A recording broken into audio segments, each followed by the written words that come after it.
आज की वीडियो हम करेंगे क्लास 12 का चैप्टर कोऑर्डिनेशन कंपाउंड। इस वीडियो में आपको बताऊंगा कोऑर्डिनेशन कंपाउंड होते क्या है, कैसे कोऑर्डिनेशन कंपाउंड बनते हैं, सेंट्रल मेटल एटम क्या है, लीजेंड क्या होते हैं, कोऑर्डिनेशन नंबर क्या है, कोऑर्डिनेशन स्पेयर क्या है, क्या हमारी आइडेंटिसिटी होती है, क्या हमारा चार्ज होता है। ठीक है, सबसे पहले इसके नाम पे चलते हैं, जो उसका नाम हमारे चैप्टर का कोऑर्डिनेशन कंपाउंड। देखो कोऑर्डिनेशन कंपाउंड बेटा कुछ इस तरह से दिखता है आपका। ठीक है, इसमें क्या क्या चीजें होती है सर?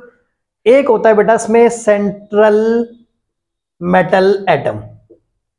सेंट्रल मेटल एटम देखो ये हमारा सेंट्रल मेटल एटम है, कोबाल्ट, सीओ मतलब कोबाल्ट होता है। ठीक है, उसके साथ हमारा क्या होता है, लीजेंड अटैच। क्या होता है? लीजेंड। बेटा लीजेंड क्या होता है? देखो लीजेंड होता है सर जो, देखो इसके पास इलेक्ट्रॉन होते हैं बहुत ज्यादा। ठीक है, इलेक्ट्रॉन अवेलेबल होते हैं, ये इस सेंट्रल मेटल एटम को इलेक्ट्रॉन डोनेट करता है। मतलब आपसे कोई पूछेगा what define a legend, the donor atom molecular ion which donate a pair of electron. किसको? खाली सिंगल इलेक्ट्रॉन डोनेट नहीं करता, एक पेयर ऑफ इलेक्ट्रॉन। पेयर मतलब दो इलेक्ट्रॉन डोनेट करेगा और इसके साथ क्या बना लेगा, देखो लीजेंड और उसके बीच बन जाएगा कोऑर्डिनेट बॉन्ड। यानी सेंट्रल मेटल एटम के साथ जब लीजेंड कोऑर्डिनेशन बॉन्ड बनाएगा तो ये बन जाएगा बेटा हमारा, समझ, ये बन जाएगा हमारा कोऑर्डिनेट बॉन्ड। ठीक है, इसके बाहर जो होता है, डब्बे के बाहर देखो, डब्बे के बाहर होता है, इसे हम कहते हैं काउंटर आयन। और ये हमारा क्या होता है बेटा, आयनाइजेबल। आयनाइजेबल का मतलब यार, अगर मान लो ये जो कंपाउंड मैंने लिखा है देखो CONH3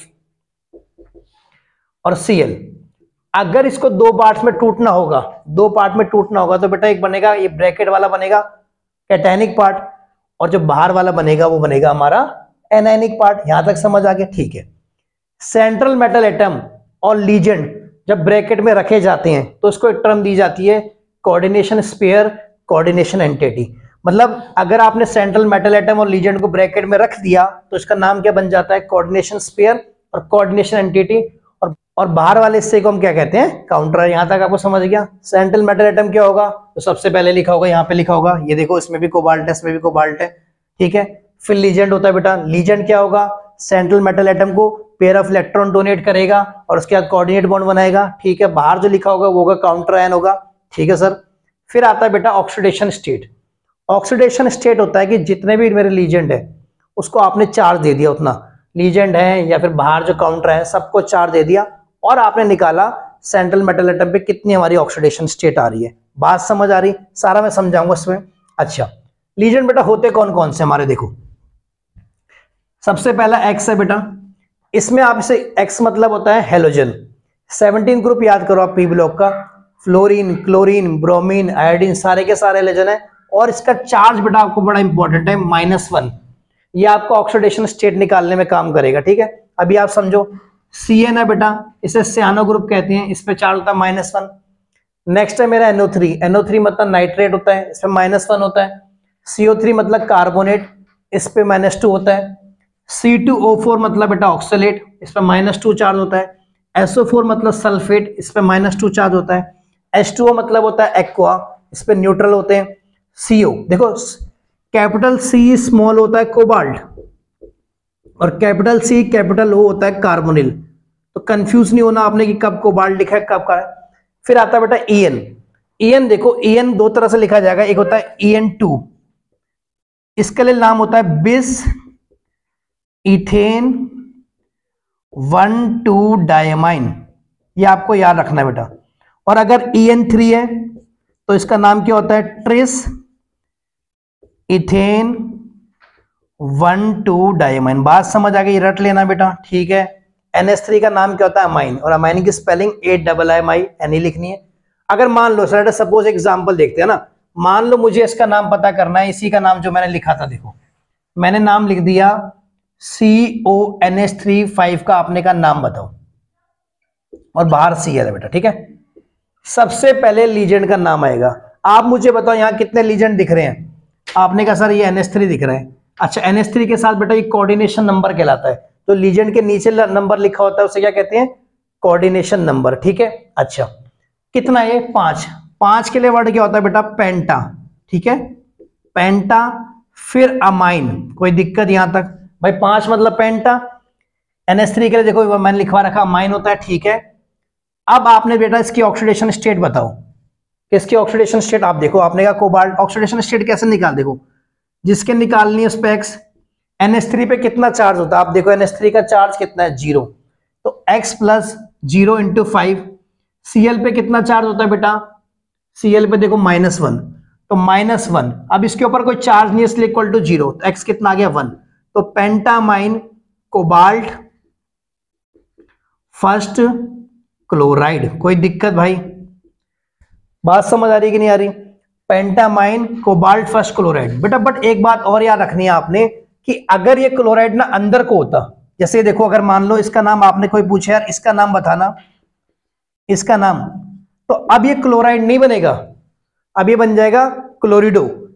बात समझ आई? इसका नाम बनेगा पेंटामाइन कोबाल्ट फर्स्ट क्लोरिडो। कोई दिक्कत? मतलब ब्रैकेट के अंदर जाके इनके नाम बदल जाते हैं। अगर सल्फेट ब्रैकेट के बाहर है उसका नाम सल्फेट है, ब्रैकेट के अंदर होगा सल्फेटो। C2O4 ब्रैकेट के बाहर है तो ऑक्सलेट, अंदर होगा तो ऑक्सीलेटो। CO3 अगर ब्रैकेट के बाहर है तो कार्बोनेट, इस ब्रैकेट के अंदर है तो कार्बोनेटो। 15 से 20 नेमिंग दिखाऊंगा आपको और मैं आपको बताऊंगा किस तरह से तुम्हें नेमिंग करनी है। अब हम सीखेंगे किस तरह आपको देखो नेमिंग करनी है ना। पहला स्ट्रक्चर है मेरा CONH3 6Cl3, ठीक है। मैंने आपको बताया था सबसे पहले इसका लीजेंड का नाम आएगा। अब आप देखो कितने मेरे भाई? 6 के लिए वर्ड होता है हेक्सा। कोई दिक्कत? NH3 के लिए क्या इस्तेमाल होता है? अमाइन। तो हेक्सा अमाइन लिख दिया आपने। बोलो भाई, एक ही लीजेंड था उसका नाम लिख दिया आपने, अब तो कोई बचा नहीं। फिर आपने वो लिखा कोबाल्ट, कोई दिक्कत नहीं। अब ऑक्सीडेशन स्टेट निकालो इसकी, मैं बार बार दिखा रहा हूं। ऑक्सीडेशन स्टेट लिखो x प्लस 0 इंटू 6, Cl पे -1 होता है, -1 इंटू 3 0, तो कितना आ गया? 3। तो कोबाल्ट थर्ड क्लोराइड। बात समझ आई नहीं आई? ठीक है, ठीक है। नेक्स्ट है मेरा CrH2O4 Cl2NO3। अब देखो उसमें एक से ज्यादा लीजेंड है, एक H2O है एक Cl2 है। आपने देखना है कौन नेमिंग में पहले आता है अल्फाबेटिकल ऑर्डर में। H2O का नाम होता है मेरा एक्वा, AQA। Cl का नाम होता है क्लोराइड, है ना। दूसरी बात मैंने आपको बताया, अभी पहले देखो उसके नाम पे चलते, देखो A पहले आता है, लिखो टेट्रा एक्वा। आपको एक बात और ध्यान में रखनी है कि जब भी आप लिखोगे इसको, एक तो गैप नहीं आएगा और दूसरा आपके पास सारे के सारे स्मॉल लेटर्स ही आएंगे। बात समझे? टेट्रा एक्वा लिख दिया। अच्छा ये देखो कितने हैं? 2। और ये क्या है? मैंने आपको बताया था कि अगर Cl ब्रैकेट के अंदर हो तो उसका नाम क्या बन जाता है? क्लोरिडो। तो टेट्रा एक्वा डाइक्लोरिडो। कोई दिक्कत भाई? क्रोमियम। अब इसकी ऑक्सीडेशन स्टेट निकालो, देखो x प्लस 0 इंटू 4, देखो x प्लस 0 इंटू 4, Cl पे -1 इंटू 2, NO3 पे -1, कितनी आ गई? 3। Chromium third nitrate. यहां तक समझ आ रहा है नहीं आ रहा? ठीक है, नेक्स्ट पे चलें। ठीक है, नेक्स्ट है मेरे भाई CrEn3Cl3, ठीक है। एक ही लीजेंड है। EN3 का नाम मैंने आपको बताया था क्या होता है? ट्रिस इथेन 1,2 डायमाइन, ठीक है। अब ऑक्सीडेशन स्टेट निकाल लो क्यों लीजेंड है। इस पे क्या होता है? न्यूट्रल होता है ना, ये न्यूट्रल होता है। देखो 0 इंटू 3, Cl पे -1 इंटू 3, ऊपर कोई चार्ज नहीं इसलिए 0, तो कितना आ गया? Diamine chromium third chloride.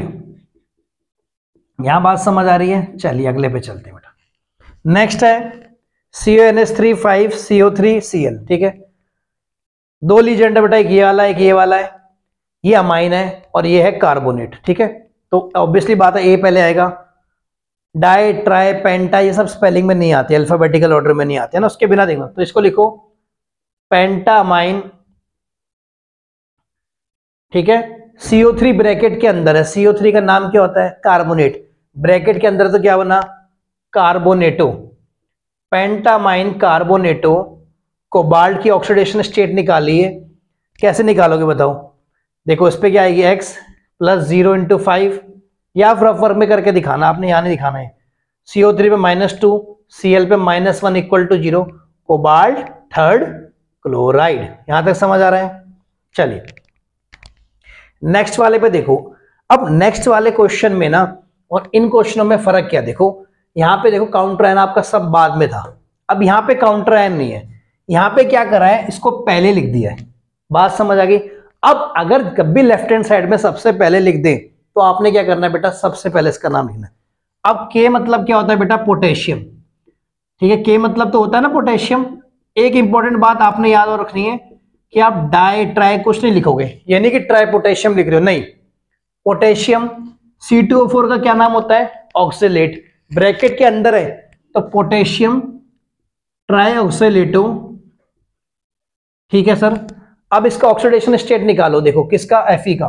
तो देखो इस पे कितना चार्ज है, 1 × 3 प्लस एक्स, C2O4 -2 × 3। भाई ऑक्सीलेट C2O4 -2 चार्ज होता है, 3 है, तो कितना आ रहा है देखो, एक्स की वैल्यू कितनी आएगी, 6, 3 आ गई ना। हाँ, तो ट्राइऑक्सिलेटो आपने क्या लिखना है बेटा, फेरेट, फेरेट थर्ड। यहां तक समझ आई? आपने बोला फेरेट थर्ड क्यों है बेटा, फेरेट इसलिए आया मेरे बच्चे कि जब भी अगर इस तरफ से लेफ्ट में होगा तो ये वर्ड जुड़ जाता है हमारा ATE, फेरेट। बात समझ आ गई ना, अगर लेफ्ट में लिखा है तो ATE वर्ड जुड़ जाता है, अगर सबसे पहले ऐसे लिखा हो। बात समझ आ गई? ठीक है। नेक्स्ट देखो, एक लीजेंड है और एक बेटा ऊपर है, तो इसका नाम देखो हेक्सा एक्वा, लिख दिया आपने हेक्सा एक्वा, यहां तक तो कोई दिक्कत नहीं थी। अब जब भी आप देखोगे यार कोऑर्डिनेशन स्पेयर के ऊपर कोई चार्ज लिखा है, चाहे +3 है, +2 है, +1 है, आपने क्या लिखना है देखो, हेक्सा एक्वा, टाइटेनियम होता है Ti, ऑक्सीडेशन स्टेट कितनी आई, क्योंकि ये तो न्यूट्रल है, तो जो इसकी ऑक्सीडेशन स्टेट है देखो कैसे निकालोगे, x + 0 × 6, ये इक्वल टू में चला जाता है +3, तो x कितना आ गया, +3। तो हेक्सा एक्वा टाइटेनियम थर्ड, यहां तक तो दिक्कत नहीं कोई, क्योंकि बेटा एक कैटायन पार्ट है चाहे एनायन पार्ट हो, तो आपने क्या लिख देना, आयन। ये बात याद रखनी है आपने, ठीक है, कि अगर जब भी इसके ऊपर चार्ज दिया जाएगा तो आपने टर्म लिख देनी आयन। जैसे इसका नाम देखो CON3 +3, तो ट्रिस इथेन 1,2 डायमाइन, ठीक है, कोबाल्ट थर्ड, और ये वर्ड लिख देना आयन। बात समझ आ गई नहीं आ गई? सेम इसमें देख लो, 4 मतलब क्या, टेट्रा, स्पेलिंग स्मॉल लिखनी है, बार बार बता रहा हूं, टेट्रा क्लोरिडो निकल, कितनी ऑक्सीडेशन स्टेट आएगी, x - 1 × 4, जो ऊपर लिखा होता है इक्वल टू में चला जाता है, x आ गया टू निकल, सेकंड आयन। बात समझ आ गई? तो इस वीडियो बेटा हम इतना ही समझेंगे, किस तरह से हमने देखो इस वीडियो में समझा कि किस तरह से आपको नेमिंग करनी है, क्या आपको लीजेंड होता है, किस तरह से आपको प्रायोरिटी ऑर्डर है, कितना आपको चार्ज पता है, कैसे आप ऑक्सीडेशन स्टेट निकालेंगे, सब हम जाने इस वीडियो में। इससे आगे करते हैं हम नेक्स्ट वीडियो में। जय हिंद, वंदे मातरम।